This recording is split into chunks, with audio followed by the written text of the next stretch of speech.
I also had to advocate for myself on what I needed. Traveling solo has also taught me to have a plan, but not be surprised if the unexpected came along.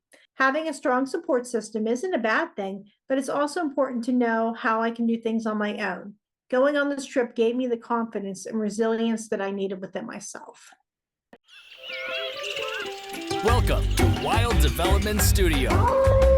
Join us as we venture into the breathtaking realm of wildlife arts and untamed adventures. With captivating stories from the field and ideas to dive into the visual arts, we'll ignite your passion for conservation. Get ready to develop something wild. Welcome to Wild Developments. I am your guide, Lauren. On today's episode, we are joined by Michelle Steiner, a disability advocate, writer, and paraeducator with a passion for helping others navigate life with disabilities. Michelle has shared her experiences through articles on platforms like the mighty Dyscalculia blog and Word Gathering, and recently started her own blog, Michelle's Mission. She also expresses her creativity through photography, with her work featured in Word Gathering, Independent, and Work Ready. In addition to her advocacy and artistic endeavors, Michelle works closely with students with disabilities as a paraeducator. Today, she'll share her journey of overcoming the challenges of living with a learning disability, her love for butterflies and flowers, and how faith in God and support from family and friends have shaped her path. Michelle, thank you so much for being here today. Oh, thank you so much for having me, Lauren. Yes. Can you tell us a little bit about your background and what you do? Well, my name is Michelle Steiner. I live in Pennsylvania with my husband, Ron, and our two cats, Jack and Sparrow. I'm a paraeducator in a school. And I also have a blog called Michelle's Mission, where I write about life with a learning disability and feature my photography as well. So you write a blog about learning disabilities. I'm assuming that you have a learning disability? Yes, and I have a learning disability myself. Yes. Oh. I have dyscalculia, which is a math-based learning disability. I have limited hand dexterity in both of my hands and visual perception issues. So is this something that you've had your entire life? And yes, I was diagnosed with having one whenever I was in kindergarten. My kindergarten teacher saw that I was really, struggling with math and tying my shoes and counting and dot-to-dot pages. And she recommended that I get tested for having a learning disability. And sure enough, I definitely have one. And I had to repeat kindergarten the following year. And I began to receive specialty services as well. So do you remember that time in your life and thinking, like, before the diagnosis and after the diagnosis, what was that like for you? I remember very little before my diagnosis because I was so young, but I can remember in the very beginning when I was diagnosed, I just remember feeling really frustrated. I thought that everything was always going to be really hard, and having a disability was going to stand in the way of every dream that I had. And I just wanted to learn like my peers did. And I also wanted to be accepted by them. And it just seemed like that nothing was working. And I just was really discouraged when I was younger. Do you feel that it held you back from your dreams at all? Or are you able to cope? A lot of time, you know what? I found a way around that. And that was something that really concerned me because I remember I knew that I wanted to go to college and I knew that I wanted to work with kids, but I was afraid because I thought, okay, I have this disability. How is this going to affect everything? And especially since I was in all regular ed classes except for math and resource, and I wasn't alone in that. I had a learning support teacher who told me that I would never be able to do college because she thought that with my math I couldn't do it, and she recommended a trade school, but none of the programs there interested me. So I got connected with an agency called Office for Vocational Rehabilitation, and they recommended going to community college, and I had to get tested for having a learning disability all over again. And I can remember I've never been a great test taker, and the psychiatrist who evaluated me said that I was most likely not going to go beyond a community college. And then I get to community college, and I still had more stigma surrounding it. a lot of people didn't thought that using disability accommodations was cheating or giving me an unfair advantage. And I had a professor that told me, well, I think you're going to have limited job choices because of your disability. So I didn't use the services, big mistake, because my grades really dropped at that point. And I was just really frustrated. And I can remember I was struggling in a class, and a professor that was outside of my department said, why don't we at least get you extended test time? And I can remember that I was able to pass her class after using those services. I did not do well in that, but I was able to graduate and get my associate's degree in early childhood education. And I moved out on my own, which was really good because I'm not able to drive because of my disability. So I had that independence, and I was enjoying life. I was working, and I was just being independent. And for financial reasons, I had to move back with my parents, and I always wanted more for myself. And when I was with my parents, I thought this is the golden opportunity to go back to school. And my job was downsizing. I found a program at university that had the least amount of math and science possible, and it had disability accommodations. And I had a ride to go to school. And when I got there, I used the services provided. I had a note taker, I had extended test time, and I advocated for myself. And it was so much better. I was able to get my bachelor's degree despite being told I couldn't do it. And I made Dean's List for a semester. And that was really good. After that point, I was not as negative as I once was about it.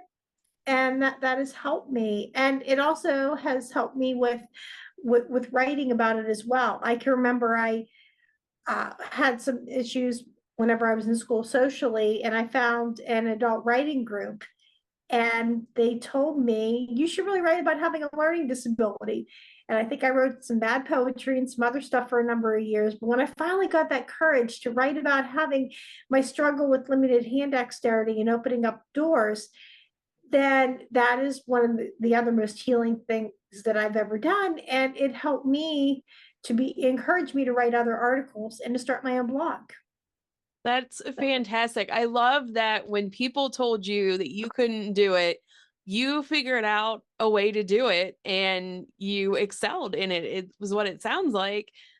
How do you keep such a positive attitude and keep putting one step in front of the other to accomplish your dreams despite people in quote unquote places of authority telling you that you can't? I think what really helps me is focusing on what I can do and what I love to do. I love to read, I love to write, I love to share my story, and I love to take pictures on my walks. And I could be upset if I focus on the things I can't do, like math or not being able to drive, then I'm not happy and I'm more negative. But if I just keep my focus on that, then that helps my mindset. Another thing is with taking pictures. I have noticed that if I sit in the drive from sitting in the passenger seat, I'm able to notice details that other people will miss. And I'll ask my husband, we'll be in the car, and I'll say, did you see that? And he said, no, I'm focused on driving. And he's getting a little bit better about that because he hears that. But I get that chance later when I'm on a walk to take a picture of a beautiful flower or a butterfly. And if I was driving, then I wouldn't be able to stop and smell the roses and take a beautiful picture. Literally stop and smell the roses. I did notice on your website, you've got a lot of beautiful florals, and even behind you as we're talking, you've got a beautiful floral picture. What is it about flowers and butterflies that you are so attracted to? What I always love is the color, and I also love the process that they go through. I love to watch a flower bloom, and a lot of that process in nature is similar to how I bloomed. So I started out as a small seed that nobody thought was ever going to go and develop into anything else. And I've been able to do a lot with that. And I also love butterflies, that transformation process that they go through. One summer, we accidentally had a caterpillar that came into our house on some flowers from our garden. And I got to watch that process of a monarch butterfly, just all those transformations and release them. And every year now we get a butterfly kit. We haven't been fortunate to get one on our flowers, but and we get to see that process and that transformation from those caterpillars to a butterfly. And I can just look at my own journey and find so many similarities to that. That's beautiful. Do you guys tag your monarchs at all? No, but yes, I have seen people who have done that. Yep. We did that this past summer, and during that time I was going through a lot of personal changes, and I found that watching that transformation from the caterpillar to the chrysalis to a butterfly, that was really healing in my journey. So I can relate to that. uh, Yes. and they're beautiful animals. Now, your photography and the dexterity, how does that affect your photography at all? I think that somewhat a little bit with the dexterity, but not as much. I mean, I'm able to sometimes I have to wait and I have to wait for something to come into focus. And then I have to kind of just kind of be mindful when I have the camera and I'm holding it. And sometimes, yeah, my fingers might just, it might be a little bit hard to manage, but I can do that. The thing that I'm not able to do with my fingers is unlock doors. That is definitely one of the things that I really struggle with. Objects will also fall out of my hands, and I'm not able to use a manual can opener. I have to use an electric one. And we have jar openers, but for some reason, photography just comes to that a lot easier than other things. Well, it's great that you found that. And then people can go to your website and purchase prints of the beautiful flowers. And also, did you design the journals that are on there too? I did. I Do you did. do you like the process of journaling? Is that something that you do?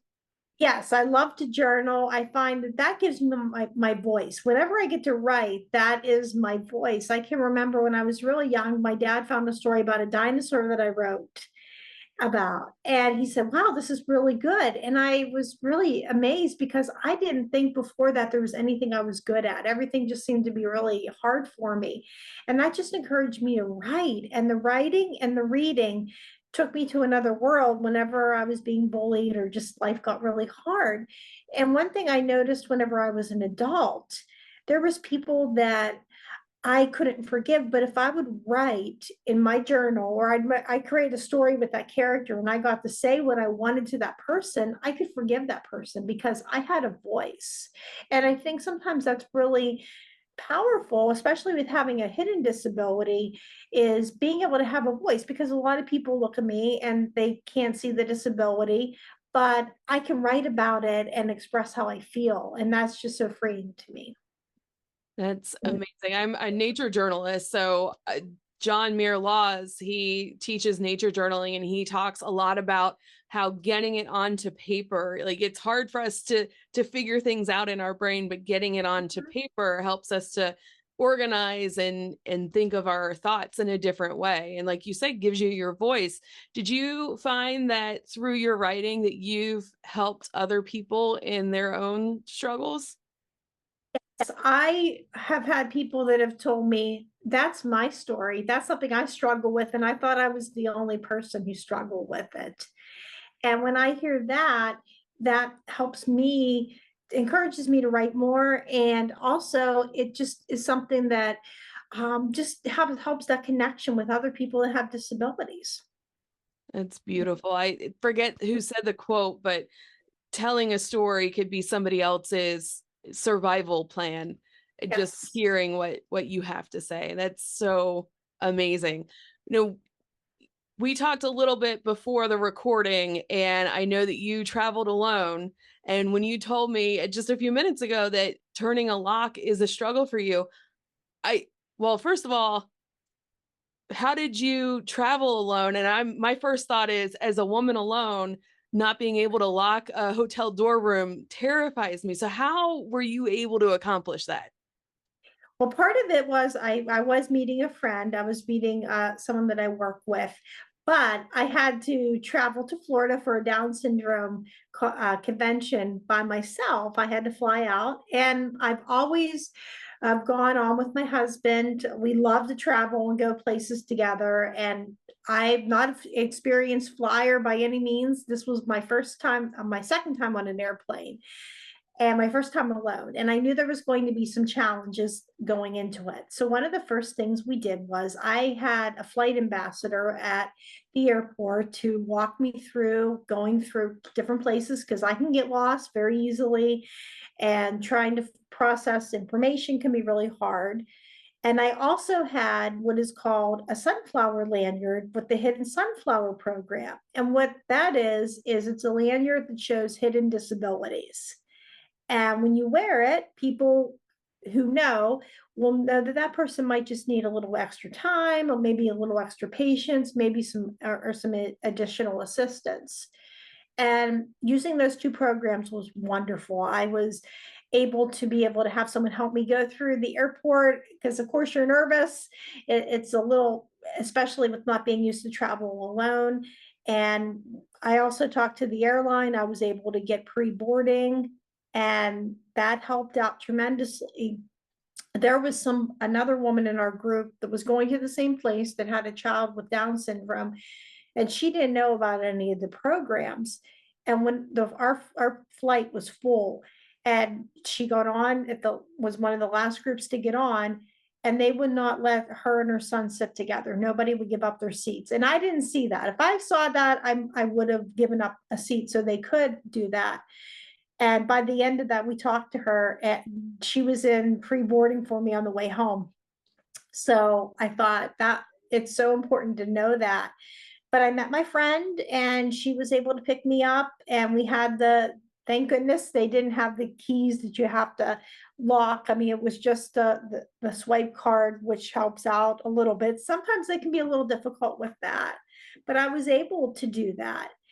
And it just made the trip a lot easier for me. And I don't think it would have been as easy if I wouldn't have used them. And it also eased the fears of my family. My mom was concerned. She's like, "Oh, how are you going to do this? And I'm worried about you. You know, I'm going to worry about you when I'm 100 years old. I won't be here, but I'm going to worry about you." And my dad was telling me not to talk to strangers. And it eased their fears, it eased my fears, and it just made the trip possible. So, a little bit more about the is it called the Hidden Sunflower Lanyard? Yes. So, it's got sunflowers on the lanyard. Does it have like a card or anything on Yes, it? it has a card. It has a card on there too. And it'll say Hidden Sunflower, or yeah, I believe that's what it has said. Yep. That is really cool. When you were traveling, did a lot of people, like, I would assume the average Joe might not know what that is, but were like Right. airplane workers and stewardess, were they kind of familiar with that? Some people were. Now, it was a new program for Pittsburgh International Airport. So when I went through TSA with my flight ambassador, they had me take it off. And she was even surprised, but that's what we did. And then I put it back on, and she explained it was a new program, but the airline knew what it was. I mean, they were okay with everything. I mean, with just getting everything that I needed for pre-boarding. The stewardess were wonderful. If I showed them that, they did that. And I was really lucky that I sat beside on both my flight to my destination and on the way home, some wonderful older women that understood. And the one lady talked to me, and then she said, "Oh, do you need help with your bag?" And they helped me get my drink and everything too. And I thought that was just so nice of them. A lot of the older generation. But yeah, I was one of the only people that was in the airport that had it on. And it was just mainly for a safety thing, but and then on the way home, when the airport that this was a new program, I don't know if the flight ambassador informed them, but I was trying to find my way to go meet my husband at baggage claim. And they were like, "Oh, do you need help? Do you need us to show you where to go?" And everything. So they were a lot more helpful once a lot of people were aware of it. That's fantastic because a lot of things that people struggle with, I have ADHD, I have dyslexia, Mhm. and there have been two of my guests that I have completely misspelled their name. And it is so embarrassing. I'm like, it is not from a lack of respect. It's just something that I personally struggle with. But, somebody Right. doesn't know by looking at another person. What are some ways that we can advocate for this lanyard and make people more aware of it? I think a lot of times it's just sharing that resource with other people too, because a lot of people don't know about it. I was able to write an article that got published in Public Source, and it explained about the program. I think it's also through social media, sharing things about that, and just talking and informing people of that, and letting airports know that to implement this program. And the nice thing about it too is it's free. You don't have to pay anything for the lanyard, and you don't have to provide any documentation with that. You just have to simply ask for it. So I think it's airports just pointing people in the right direction and just thinking, okay, would you like to have one of these? Because I talked to somebody that they didn't know about the program, and then they have autism, and they were having some issues whenever they were coming in one of the airports, and somebody said, oh, here's a sunflower lanyard, or would you like one of these? And they didn't know. That's fantastic. And would you travel again with your lanyard? Yes, I would, definitely. My husband and I even said if we travel again, even if it's together, preferably, I would still have my lanyard on in case somehow we got separated or something happened. So at least I would have that so somebody could know, and we could be able to be assistance to me. Do you have any trips planned? I think we're just going to be doing some day trips coming up, and yeah, for this summer. But hopefully next year we'll do some traveling again. That's great. Um, I love that you love flowers so much and you take pictures of flowers and that the lanyard that you use has a sunflower on it. Yes. All the connection there. Do you have a favorite spot in nature that you like to visit?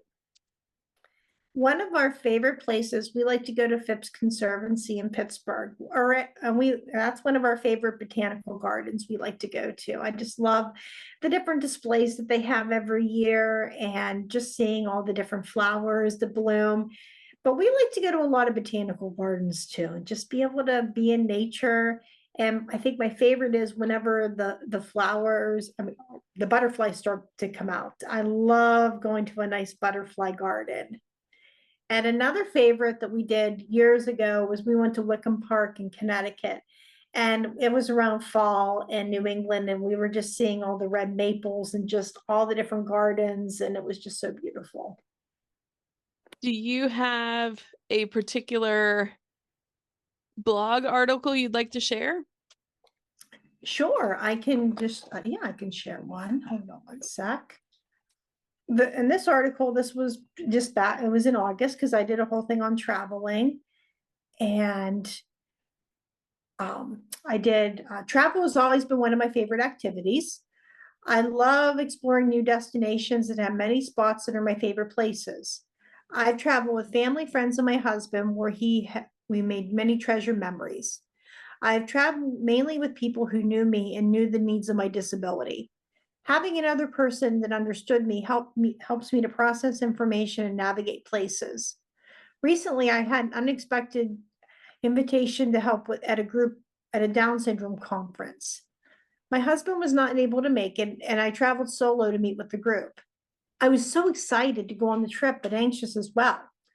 I wondered how I would navigate the journey to the airport and process information. The opportunity was too good to pass up on, and I decided to go forward on this journey. To make this trip successful, I had to plan, advocate for myself, and be flexible with changing circumstances.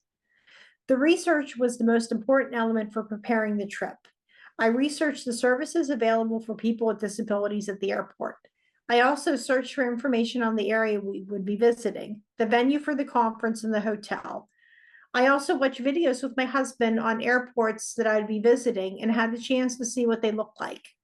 I also had the chance to learn the steps of operation, such as checking in, boarding, security, and boarding the plane. Researching helped to give me an idea of what to expect and how to handle the situation. Advocating for myself was another important part of making this trip run smoothly. When I was by myself at the airport, I needed to speak up for myself. If I didn't know something that was in an unfamiliar location, I had to ask. When the directions were unclear, I had to ask for clarification. Processing information and following the instructions is difficult for me to comprehend. When I did not get a successful resolution, I had to try yet again. Many people were friendly and helpful. It was my job to speak up for myself. Another part of traveling was learning to be flexible with events that did not go as planned. Despite planning and speaking up for my needs, certain situations were beyond my control. I could not control the weather delaying the flight home or other changes in the plane that occurred. The only thing I could do in those situations beyond my control was pray, breathe, and find ways to distract myself. I found that this was the perfect time to read a good book or have a conversation with another passenger to distract me. It was fine to go in with a plan, but there may be changes that I had to adapt to. Going on this solo trip has caused me to stretch myself in different ways. I prepared by looking to see what resources were out there for me. I also had to advocate for myself on what I needed. Traveling solo has also taught me to have a plan, but not be too surprised if the unexpected came along. I also realized that I had to appreciate my support system when traveling. I didn't realize how much I depended on the support of others before traveling solo. Having a strong support system isn't a bad thing, but it's also important to know how I can do things on my own. Going on this trip gave me the confidence and resilience that I needed within myself. How do you advocate for yourself? Because that can be, I do not like to muddy the waters, and I like to go with the flow. And sometimes it feels like speaking up for yourself might upset somebody. So how do you stay strong and advocate for yourself? Advocating is a skill that I've had to learn how to do. I have to go in and know what the situation is beforehand. A lot of people say you're really good at saying what the problem is. And I'll go up to the right person. I'll find out who that person is that I need to speak with. And I'll make sure that I can do this in a calm, rational voice. And I'll just explain the situation, that I have a disability, and this is what things that I need to do. And usually I get a really good response. Mostly people are more than willing to help or do what they can. And I have to kind of go with the results of whatever the situation is. And if that person can't help me, then sometimes I have to find somebody else that can, or another way. And I just think that's just so important. And that's something that is, when you have a disability, it's very important to know how to speak up for yourself in a nice, respectful way. That part can be a struggle sometimes too. I agree. I think when I started out, I was yelling more and I didn't know how to put things in that way. And that took a long time and practice. Practice. That's good to know. So what is next for Michelle? Do you have any big plans? I just want to be able to expand my blog and be able to share my story and just be able to connect and help other people with disabilities. And I also want to travel more and just go out there and explore, and whatever it is, I don't want to have my disability get in the way. Would you ever write a book? I would like to do that in the future, definitely. Good. I'm sure a lot of people would look up to you and use you as a guiding light to help them figure out how to navigate the world in a way that works for them. So how can people find you? You can find me at my blog, michellesmission.net, and I'm on Facebook and Instagram as well. Perfect. And before we go, what is one tip you have for someone that would like to connect with nature? People to just be able to go out and find what they like, and be able to go out there, and maybe you're somebody that wants to go out with your nature, with your journal and sit outside, or maybe you like to go out and sit on your porch swing with a good book or a cup of tea and just find what you like and just give it a try. Beautiful advice. Oh, what is your favorite flower? My favorite flowers are lilacs. I always love them. Yep. Lilacs. Beautiful. All right. Well, thank you so much. And until next time, get outside and see what develops. Thanks for joining Wild Development Studio. We hope this exploration into the world of wildlife arts and adventure has sparked a desire to get outside and connect with something wild. If you have an adventure that's awe-inspiring, don't hesitate to share. Click the link in the description to submit your story to have it featured on our show or be a guest. Until next time, keep connecting to the wild and see what develops. The views, opinions, and statements expressed by individuals during Wild Development Studio productions do not necessarily reflect the views or opinions of Wild Development Studio or its affiliates. Participation in any activities, expeditions, or adventures discussed or promoted during our content may involve inherent risks. It is strongly advised that individuals conduct thorough research, seek professional guidance, and take all necessary precautions before engaging in any such activities. Wild Development Studio, its representatives, or employees shall not be held responsible for any injury, loss, damage, accident, or unforeseen incident that may occur as a result of participating in activities inspired by or discussed in our content. By choosing to engage with our content or act upon any information provided, individuals do so at their own risk and discretion.